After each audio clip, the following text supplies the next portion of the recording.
team who are responsible for education and training for District 71 and look after the training, contests, and district conference. Quite a big portfolio. Without further ado, I hand over to you, Madam PDQ. Thank you, Madam Coordinator. And can I say, first of all, a hearty welcome to everyone for coming along to these sessions. We have them every Thursday. And as Madam Coordinator said, the aim is to help us to drive club excellence. The topics are mainly chosen by members, so we're giving you what we want, and we try to match them with the season. So this is contest season, and there usually are a lot of questions. So what we've put before you are experts who can answer your questions. And we have two in this series. Tonight we have our two district chief judges, which you'll hear from in a minute, whom you'll hear from in a minute. And the next week's session, we have our contest chairs. So these are two sessions not to be missed. I'm just going to speak very briefly because as PQD, I get a lot of questions day and night about all aspects of the contest. But there are one or two general things that I want to share because I think they'll be of interest and actually importance to you as well. So I'm just going to share my screen and then we will proceed. Okay, may I have the rights to share my screen, please? I need co-hosts. Can someone make me co-host? I think you, Mr. Zoom Master, you can make me co-host.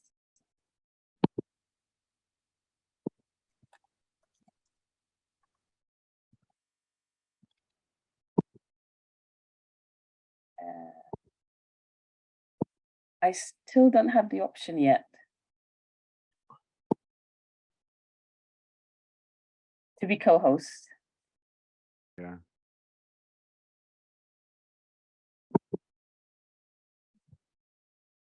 Oh. System says you have it, Elizabeth, so. Sorry? The system says you are a co-host now. Okay, let me try. Okay, I am indeed.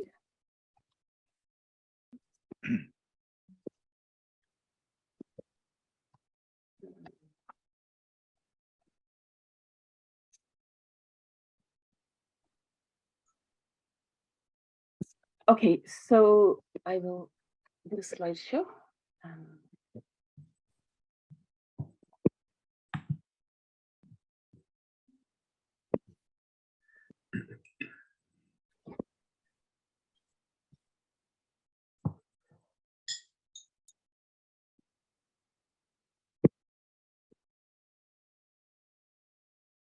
Okay, so we've already said this Club Excellence series, we meet every Thursday.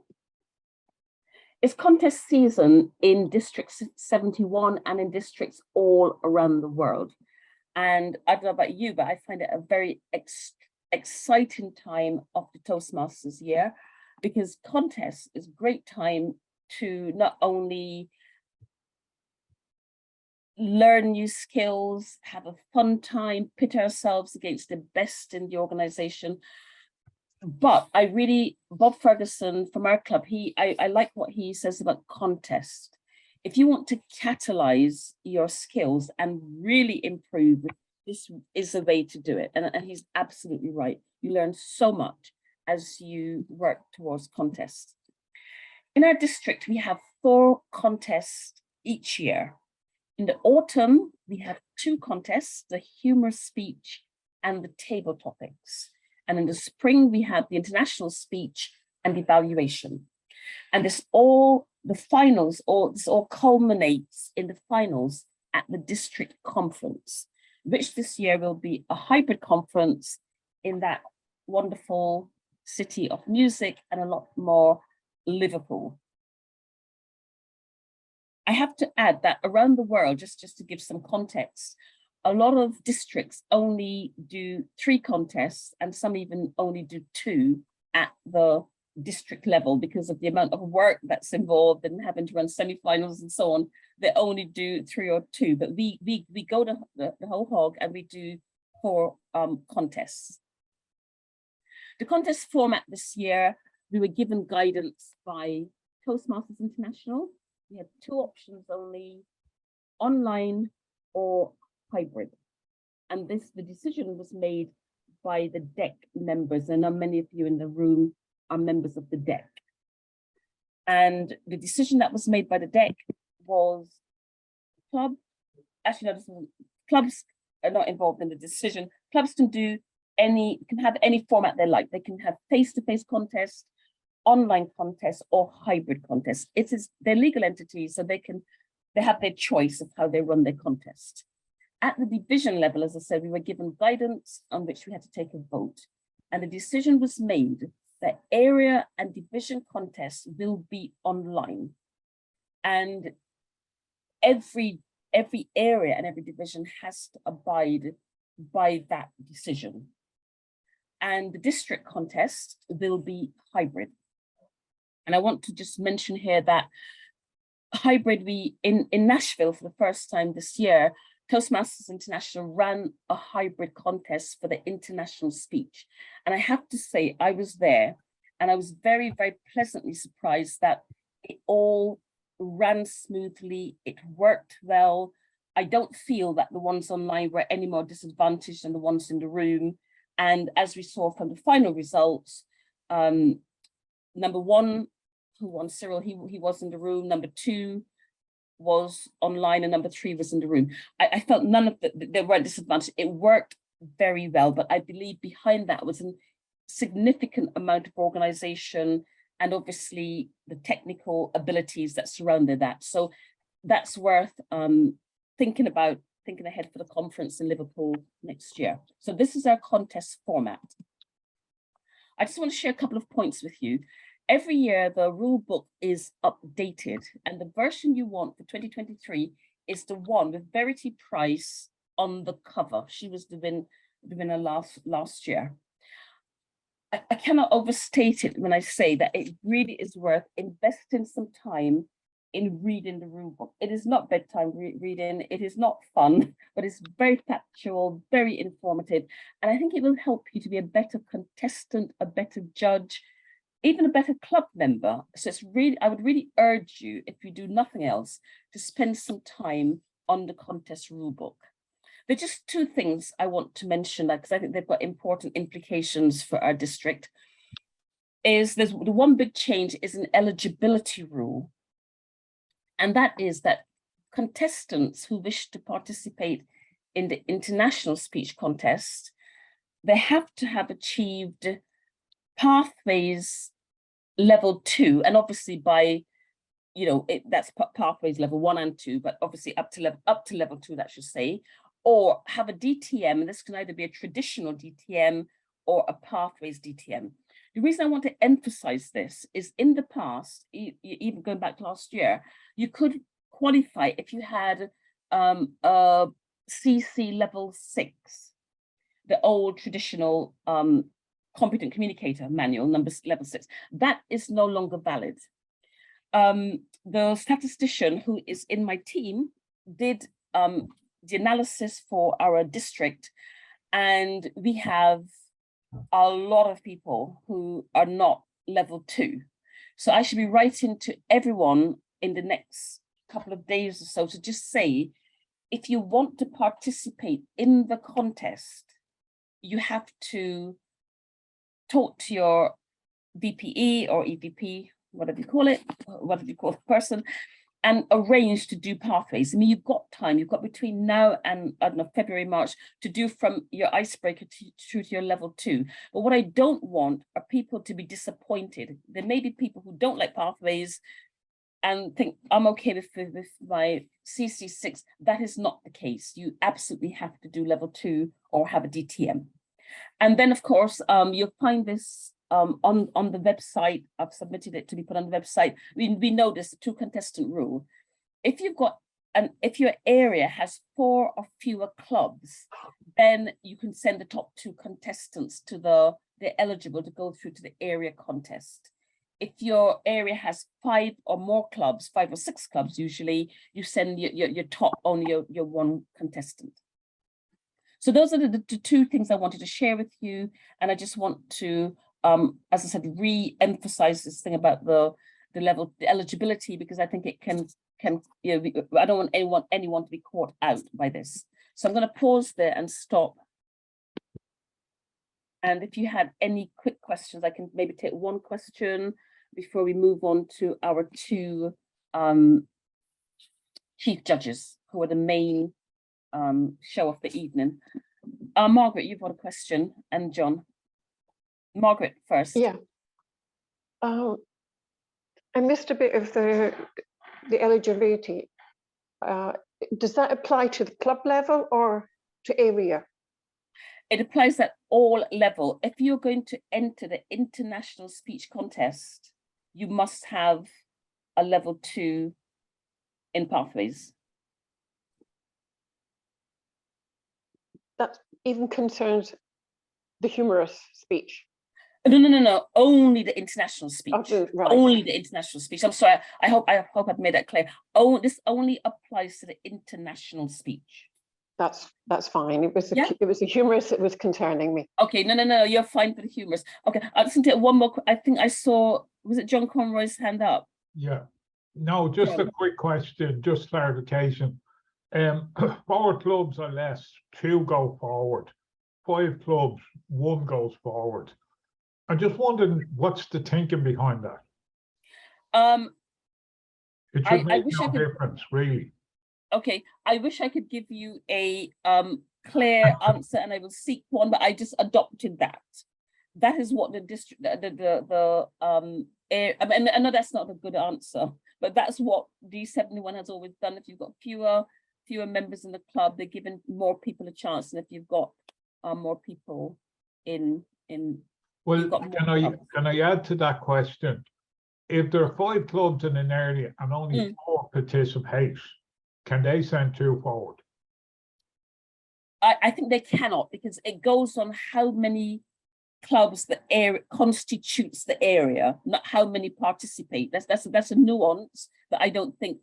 I'm going to have to suggest Paul and Sue. I have to take your questions afterwards, because tonight is really about William and Tom, and I really want them to have their 40 minutes. But I'm happy to take questions afterwards or later. So I'm going to put Madam Training Coordinator. Do you want to introduce William, or do you want me to do it? Thank you. No, thank you very much, Is Madam PDQ, for that It's actually Tom is going first. presentation. So I now hand over to Tom O'Keefe, our first speaker for tonight on essential information for contest judges. So over to you, Tom. Thank you very much. Good evening, everybody, and thank you. And I'm going to go through this information. There's lots of it there, so I'll go through as fast as I can and just start my own recording as well. Now, we're going to talk tonight about District 71 Toastmasters, and the speech contests are underway this side of Christmas and also in the new year. So the role of a chief judge, I kind of put it down here on a couple of slides. First of all, is to understand the contest rule book, as Elizabeth just mentioned, and read it every night until you fall asleep. That's what I'm doing, and I've only got past page 12. Prior to the contest, appoint, brief, and mentor all required judges, counters, and timers. Now, it's not just briefing, it's also mentoring them, especially the ones that may have not done it before and may not be too sure. So you're going to have to spend time with them. Again, this is a major leadership position in Toastmasters, so that shouldn't be a problem. You need to manage any technical issues that will occur, God forbid if they do, especially if somebody's in the middle of a speech and the internet drops off or their laptop dies or whatever. Okay, so we've come up with some thoughts on that, but it'll be up to each area and each location as well. Collect the judges' ballots, slips, and the timer records. That's what it goes without saying. That's when they're completed. That's my job as chief judge. Oversee the tabulation, count, and rechecking of the count, because they're always counted at least twice, if not 3, of all of the contestant score points, just to make sure, to be sure. Then manage any contest protests and confirm contest winners. That's basically the role of the chief judge. Now, contests benefit everybody. They benefit the competitors, all the other Toastmasters, and the general public who come to look at them. The main thing I have to make sure is that I keep them fair, that they're fair contests, and I'll do that to the best of my ability, and so will all the other people in this role for the rest of the next 12 months. So the first thing is to find out and know your team. Well, obviously you've probably picked them, so you should know them. But just in case, as I'll go through this quite quickly, the club does 5 voting judges if you can get them. That's why I said unless impractical. But they usually are 5. In the area, there are 5 judges, but also an equal representation from clubs in the area. So if there's only 4 clubs and you only have 4 judges, well, you still can get a 5th one from another area, maybe, more likely. Division, you need 7 voting judges or equal representation from the area in the division, and no judge or chief judge in the same club as a contestant. District has 7 voting judges or equal representation from the division, and no judge or chief judge in the same club with a contestant. And that hopefully is going without saying. We'll just turn my screen down here. Now, the rest of the team are the tiebreaker judge. That's 1 person, but also don't just stop at 1, have a backup person as well. Murphy's Law, if it can happen, it will happen. So it's 1 for the club, the area, the division, and the district. Speech timers, at least 2, but more if you can get them. And that's in all the different contests. And ballot counters, 2 at the club, area, and division, and then it goes up to 3 at the district. But try and get as many of the people in, especially new people in your club. It's a great way of introducing them. Now, the role of the voting judge is to pick the winners. That's the main role of the voting judge. The icebreaker judge, the main role of the icebreaker is to rank all contestants, not just the top 3. The timer role, to record the time duration for each speech in the contest, and to provide that information to the chief judge immediately after the speeches are complete, immediately. The ballot counter role is to examine and count all of the ballots of the voting judges after all the speeches are complete. And that's the document they use there, the tally sheet, called the counters tally sheet. It's important to know the rules, as Elizabeth has already said. Know the rules. Valerie Price on the front cover of that one. That's July 1, 22 to June 30th of 2023. That's the one you need to download. And this is kind of the opening page. And the reason I'm showing you this is that you see the little triangle at the end there, or it's a diamond or something. I don't know what it is, but it's basically indicating as you go through the book, the changes from the last edition. So it's very handy to pick up all the changes, and believe you me, there are lots of changes. Now, this is one page at the very end, which is basically a gopher. That website at the top there, where I have an arrow, that's where you go into that website, you can download kits for every contest. If you haven't got the material, that's where you get the material. And the material primarily for all contests is listed there, as you can see. And then for the voting judge and the tiebreaker judge, there are different numbers for each contest. Humoured speech, for instance, is 1191 for the judge, the voting judge, and 1191A for the tiebreaker. So that's kind of like one page that shows you instead of having to go to 2 or 3 pages. Okay, but the most important thing is that website at the very top there. Now, the eligibility criteria, I have to look at all of these. So for a contest, for a contestant to be eligible, a member must be a paid member of a club in the area and division and district in which they're competing. The club must also be of good standing. A new dual or reinstated member must have dues and membership applications currently with World Headquarters. I'm still checking on that one. Does that mean there has to be a member or they're about to be a member? But that's something that's open to conjecture. They have to maintain eligibility at all levels in the contest. They can't just be a member until the end of September and then drop out. In addition, to be eligible to compete in the international speech contest, as Elizabeth just pointed out, you have to earn certificates in completion of level 1 and level 2. If some people do level 2 and forget about doing level 1. So you have to do level 1 and level 2 of any PAT in the PATRI's program. And also, you may have earned a Distinguished Toastmaster Award from the old program. If you have, then that is your entry level as well. However, a chartered member of a club chartering less than 1 year before the club contest is permitted to compete without having completed this requirement. Now, as well as that, there are some areas where you cannot be in the contest. Members who are serving in contests, officials and presenters, in other words, chief judges and all these crew, voting judges, all those type of people, timers, ballot counters, they cannot be in the contest. Presenters of education sessions, remember those? They used to be there a while back, they didn't seem to be happening nowadays, but anybody like that, the contest chair, of course, and a new position this year called the contest Toastmaster, they can't be involved with the contests. And also the district officers, the current ones, and the ones that are declaring to be in positions for next year after July the 1st.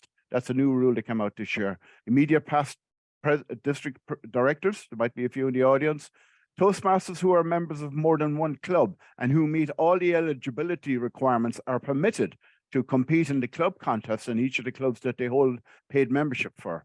However, no contestant can compete in more than one area speech contest at a given type.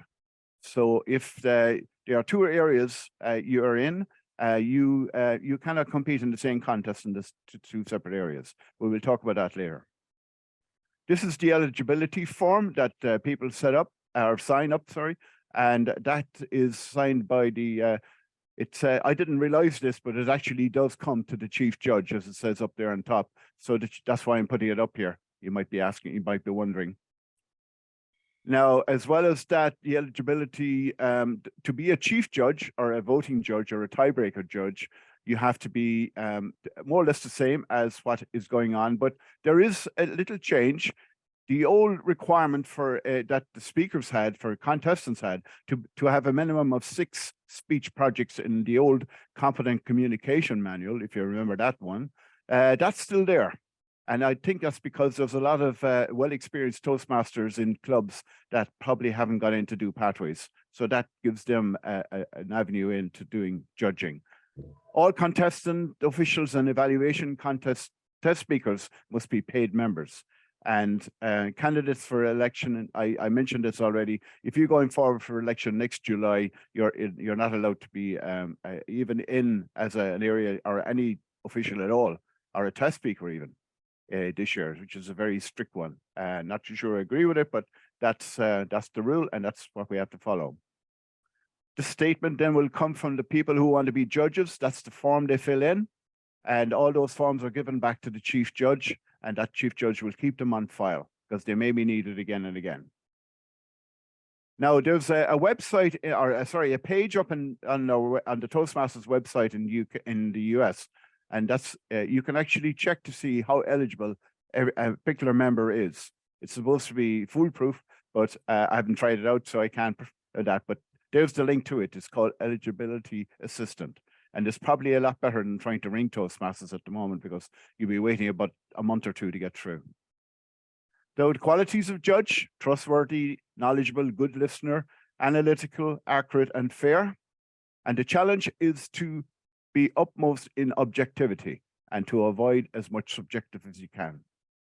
Barriers, some of you will be more familiar with these, so I'll just quickly go through them. Helping the underdog, and it's the second time around, oh, he deserves to win. Oh, that's not normal what he's doing there or she's doing there. I have a preference for people wearing red hats or whatever, or somebody could be totally unfamiliar with the judging form. And there's lots of misconceptions because they may not have read the rulebook. So online briefings, well, at the moment, most of them are going to be online. You can also do them offline if you're lucky enough to have them around you, but you have a choice. But for now, it's online only because that's where the contests are going. Okay, and the team briefings, well, there's lots of them involved. Before the contest, you brief all your team. You brief the timers and you give them the forms. You same thing with the counters and the judges. There's a sample of the form. It's divided into 2. There's the guide part, which is at the top, and the ballot slip, which is at the bottom. And the three judging criterias are content, delivery, and language. And that's the same in all the three of the contest. The fourth one is different, which I'll show you in a second. And here's the way they're slightly different, the content, delivery, and language. On the international speech, the humorous speech, and the table topics. The international, the language, or the content is 50%, whereas the humorous speech is 55%, and the same with the table topics. But other than that, they're more or less the same. Language is slightly gone down to make room for that, I suppose. So there's less emphasis. But that's the kind of way the ballots or the guides are split. And this is what's involved in the ballots. You know, you have the content at 50, they go that delivery at 30, and the language is at 20, and they're the headings for it. You'll see those in the judging forms. And the table topics is slightly different, but not an awful lot different. All right, so have a look at those through when you have a chance. Again, I'll have those slides for you, and you can have them. The criteria is at the back of the form, so you can see what's involved with content, delivery, and language. And that's how you mark the page. It's entirely up to you what way you want to use that form. Different people do it different way. It's totally up to yourself. There's no set way of doing it. This is the humorous speech one, as I say, at 55%. And you can see the table topics is also at 55%. Now, here's what's different on the evaluation contest. They split up into 4 different areas. Now, don't forget, the content, delivery, and language still applies when you're evaluating a contest. But when you're looking at things, what you need to look at is the analytical quality, the recommendations that were made by the evaluator, the techniques that were used, and did they do a summary, which very often they forget to do. And that's the form. As again, they're broken into the 4 parts. A numerical scoring system is a guideline that you can use or not. That's just another way of breaking down what's involved in that. Now, here's an example. 1 minute after each contestant completes the score in their speeches, they have 1 minute to fill in each one of those for each contestant. And after all the contestants are finished, additional time is given to finalize the ballot. So you can see there, looking at the end, the scores are there at the end, if you can see the total scores. Anybody guess who won? Or if you can see it, who got the highest points? Nobody? Yoshi. Yeah, shit. No, he's not from Ireland, so I don't know who he is. But anyway, I picked this up, so I call him Paddy myself. But anyway, yeah, you're right, 92. And the person that came in second is Luigi. I think he's from Italy. He's 87. And the third one is Daisy, and she's coming in third at 84 points. But you see there's a tie for this judge anyway has a tie, came up with a tie. So that judge has to break that, but at the moment he doesn't have to worry about it because the first, second, and third are not tied. So that's the first, that's the second, and that's the third. Now, this is that tie. They will break that tie, and that's up to the judge to break that themselves. But he doesn't have to because he's putting forward 3 names. And we can now go to the ballot where he puts the names in. Most important is that you sign that ballot at the very start of the contest and detach partially anyway the docket from the guide. Also, this is the votes that the judge gave in. The top 3 contestants were ranked. If you don't put in the 3, if you only left in 2 and you didn't want to put in the third one, your vote will not be counted. And there's no ties, so make sure to print and sign your name. That's very important, and detach the portion and send it electronically into the chief judge. And now we go to the tiebreaker. It's slightly different because the tiebreaker, as I said earlier, has to rate everybody that's in the contest. So there's the tiebreaker. He's voting for all the people there and all the contestants, not just the top 3. And another thing is in the physical contest, if we do get back to them at some stage, maybe in Liverpool, always treat the top section of your ballot as highly sensitive information for your eyes only and dispose of it responsible. One other thing then is if you're a judge and you're going onto an online contest, make sure you change your profile for a start. Make sure that your photograph doesn't come up when you log into the meeting. And the way to do that there is go into Zoom. If you have a Zoom account, go into your existing profile, delete it, And that way it will show the little gray man at the very end. And you can always go back and change it afterwards. There's no problem there. And when you're in a Zoom meeting, you go into participants, that's how you change your name, and change your name to J1 or whatever you're being designated for today. So your real name is not being shown. This is very, very important for online contests. Now, just going on the counters and the counters and the timers. First of all, the counters, that's their form. Very easy, and we're probably all used to doing that, right? So they count all of the results from each of the judges, and that's what it looks like there. They've counted all these people up like that, so it's very easy to do. Again, it takes a bit of practice. And they have, I just wrote in some pointers there. One counter can read out the results, and then they can swap around. So they do it maybe 2 or 3 times. The name of each contestant must be written on the time record sheet. This is kind of standard stuff, really. But there are 2 ballot counters, and the third one being the chief judge in the room as well. Now, the absolutely #1 rule is that if the ballot is not signed by the judge, it's not used. So that's important, if the ballot is not signed or filled in correctly. Okay, and then what goes on inside there stays in there, okay? And nobody's allowed in. You get shot if you do, okay? So make sure you don't. Then we go to the timer. The timer can be either, well, in the hybrid, it'll be probably both. But in most of the contests coming up, it'll be, you download your cards, which are on that package you get, and you record the time duration for each speech. And there'll be 2 people, one person looking after the cards and the other person with the stopwatch. But both of them will have stopwatches, so they can compare each other at the end in case there's a bit of an issue. And that's the form they use. And that's either the online or the lights physical. And that's the time. Everybody should be familiar with those times at this stage, but I'll give you the slides afterwards. And there's the way the timing is written. And that poor lad at the very end there, Toad, is eliminated because he went 1 second over time. Oh my God, that's a tough one. But anyway, that's the rule. And he's eliminated from the tally sheets, so he's not going to get anywhere on the tally sheets.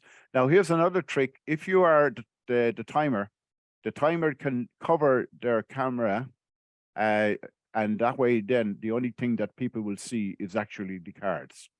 Okay, so I'm running out of time here. So just before, there's just one question, but I'm not going to show that now. I'm going to show it later when William is finished, because I don't want to take away from his time. So thank you. Over to you now, William. I'll stop sharing. Thank you, Tom, and just allow me to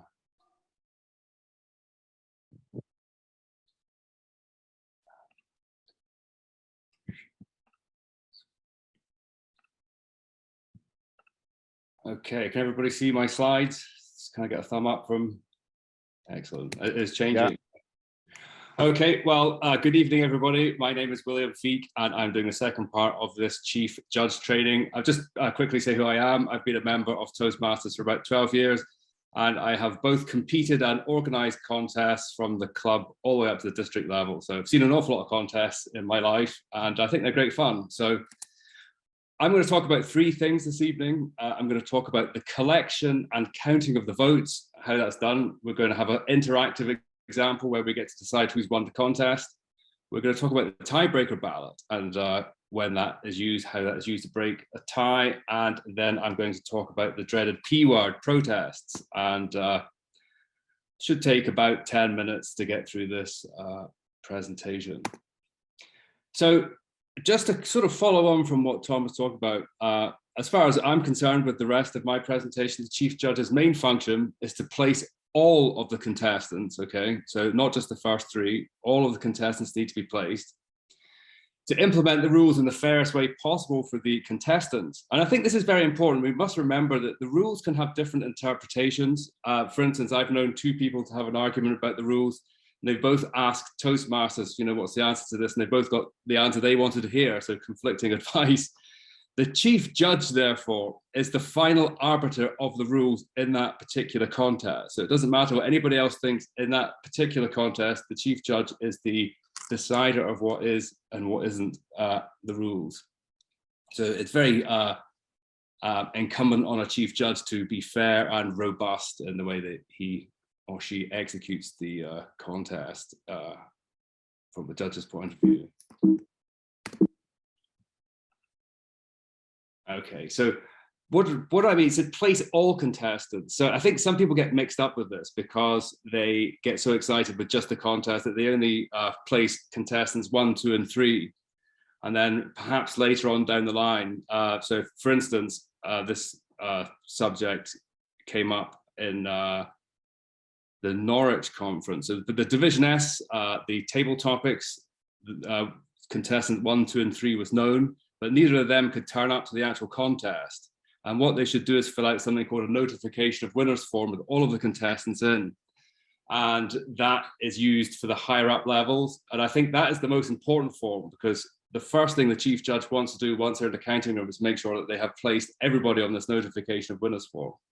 So this is in the rules, Rule 5L2. The chief judge records the ranking of all contestants on the notification of winners form, which is submitted to the next level. The chief judge records the names and winners in reverse order in the results form. Now that is the first, second, and third usually. However, a lot of the time I find that they also do the certificates. There was a conversation about whether the chief judge would fill out the certificates. A lot of times they'd do that and then they'd hand the certificates to the contest chair. But the most important thing is all of the contestants need to be placed. This is what the notification of contest winners form looks like. And my suggestion is to a chief judge is the moment you sit down in the counting room, your mission is to get all of the contestants on this form in the order they appeared, okay? Then obviously the top 3, possibly the top 2 are announced at the actual contest, but you need to know all of the names because maybe somebody will be disqualified at a later date. Maybe somebody can't make it to the next level. So the chief judge needs to record all of the contestants and all of the placings.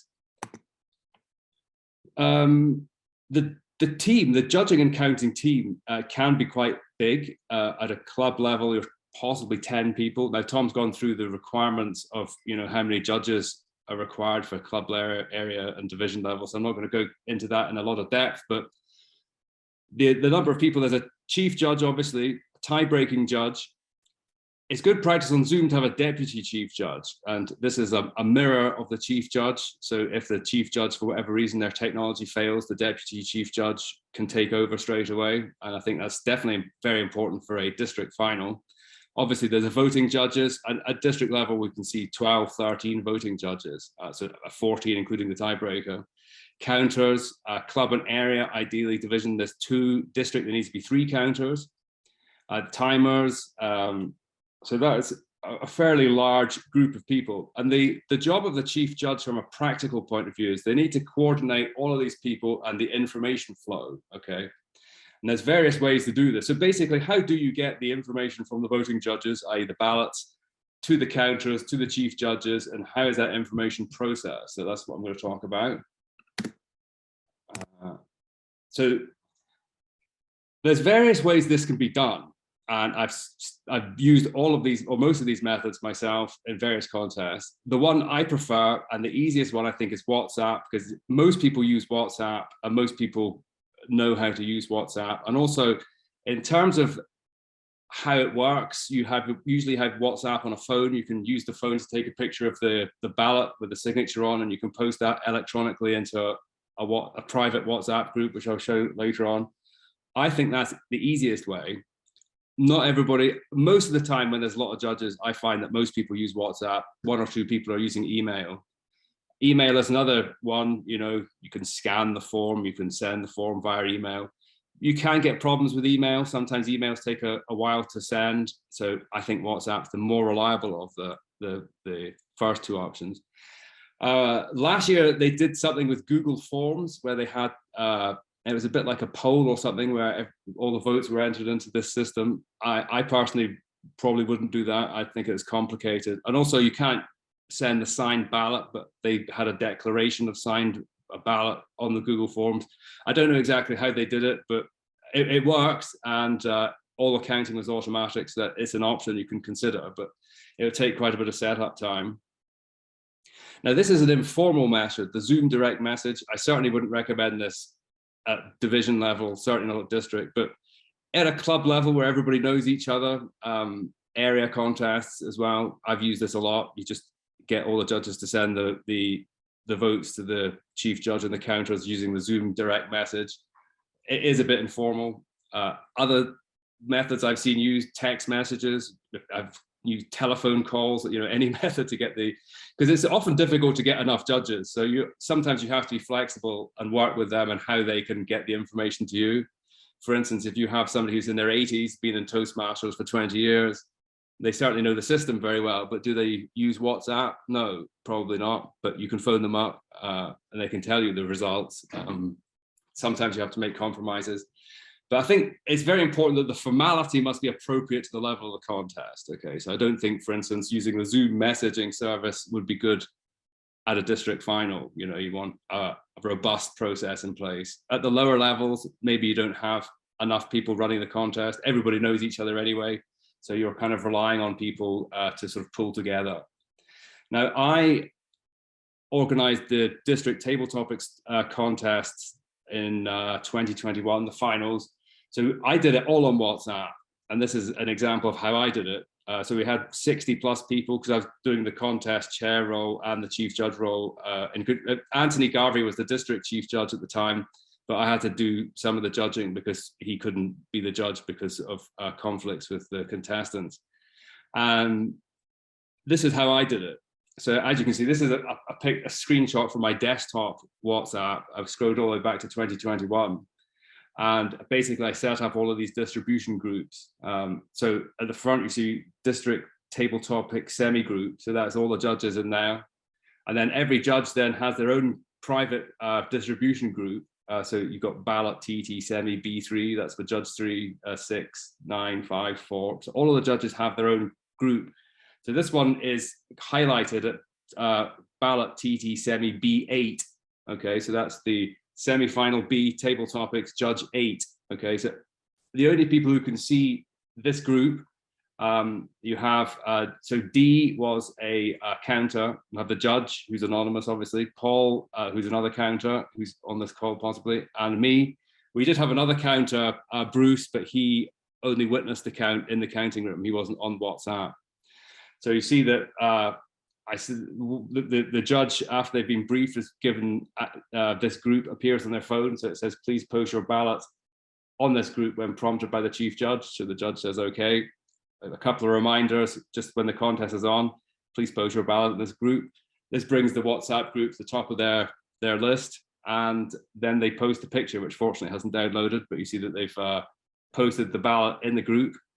And so therefore the chief judge, 2 timers see all of the ballots, but the other judges can't see the ballot. So this works for me, and this is how I'd recommend you do it. There's also a timers group. You see it says timers TT semi B. It says at the bottom timer Matty left. So Matty's the timer on this meeting as well. So there was a group for the timers as well, and in the timers group, the chief judge and the counters will be in there as well.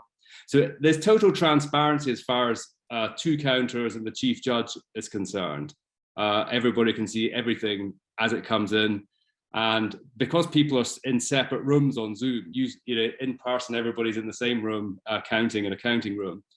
In Zoom, obviously people are sitting in their houses or whatever, so everybody's counting up the votes and then hopefully it agrees. Let me see where we are. So I just want to recap on that, because this is my system, but if you're the chief judge, you're in charge, you need to have a system that all this information can move in the right direction and everybody's in the right place. So I'm just going to run through who needs to see the ballots, okay? So the contest is over, the ballots have been filled out by the judges and they are sent to the counters. So the chief judge and the deputy chief judge, if appointed, all counters need to see the ballots. The tie-breaking ballot is only seen by the chief judge, and the timers give their timing sheets to the chief judge. Okay. So what happens is the counters, now we've seen this, and this is where you get to decide who's won the contest. You get all the counters fill out a tally sheet. So it says, give this completed tally sheet to the chief judge. So as long as all the counters have the same scores on their tally sheet, everything's okay. Okay. So you see that I've made up some names. So we've got the name of the contestant on the top. We've got Tom, Sally, Jane. I've got Harry, Megan. See, I was getting bored and needed to think of names. And then on the left-hand column, we've got the names of the judges. We've got Peter, James, Susan, Joseph. So remember from what Tom was saying, the judges will vote for the first, second, and third place. First place gets 3 points, second 2 points, third place 1 point. So you see here, name of judge 1, Peter. Tom got 3 points, he came first. Tom came first, according to Peter. Jerry got 2 points, he came second, according to Peter, and Harry got 1, so he came third. So this goes all the way through, all the judges. So you only get three numbers of a judge, 3, 2, and 1. This is populated in this form, and the results are at the bottom. So I'm going to ask the question: who came first in this contest? Yeah. Anybody tell me who came first in this contest? Kate? Yes, whoever, I can only see a few faces on this because of the way they set up, but Kate most definitely won the contest. Why did Kate win the contest? With the most points. Exactly. Okay, so Kate came first place. So Kate's the first name you write on the notification of winners form. Who came second then? There's a tie, so you have to resort to the tie judge That is form. correct answer. Tom and Will. What's that? Sorry, Margaret? Tom and Will, it's a tiebreaker. It's a tie, absolutely. So what do the rules say about the tie? So we've got rule 5LD, sounds very legal. The tied contestant who received the highest ranking on the tie-breaking judge's ballot will gain the contested place, and any other tied contestants will be ranked in order behind that contestant. So just say the tie-breaking ballot put Tom ahead of Will. Who's come second place? Oh, Tom. Exactly, because Tom's ahead of Will. Who came third place? Will. Yes, absolutely.